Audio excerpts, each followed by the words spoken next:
Сайн байцгаана уу?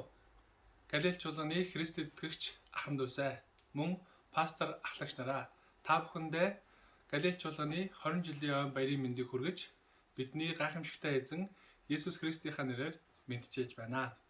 Галилей чуулган маань сайн мэдээний зүрхсэтгэлээр дүүрэн байж Европын газар нутагт дээр олон удаа сайн мэдээний багийг илгээж бидэнтэй хамт Бурхны агуу хайраар тууштайгаар үйлчилсэн учраас энэ дашрам та бүхэндээ баярлж талархснаа илэрхийлэхийг хүсэж байна.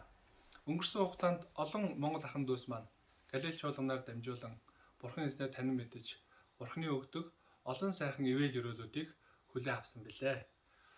Миний бие зөвхөн Монгол улсад биш, зөвхөн Солонгос улсад биш, мөн Америк төв дээр, Аз төв дээр, Европ төв дээр Галилей чуулганы үйлчлэлээр дамжуулан, Галилей чуулганы итгэгчдээр дамжуулан Бурханд итгэсэн олон хүмүүстэй тааралдаж уулзаж байлаа.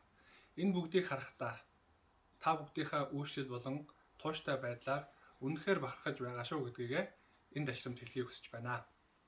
Бидний эзний ариун Библиэлд байгаа нэгэн ишлэлээр та бүхэнд өнөөдөр урам зориг өгөхийг хүсэж байна. Энэ бол Иохан номны 15 дугаар бүлгийн 16 дугаар ишлэл. Та нар намайг сонгоогүй. Харин би та нарыг сонгосон. Та нарыг явж жимс гаргаж үр жимс чинь үрд байгаасаа гэсэндэ би та нарыг томилсон гэжээ.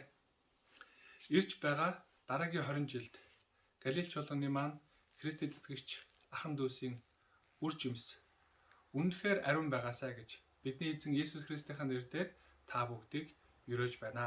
Та бүхэндээ 20 жилийн баярын мэндийг хүргье.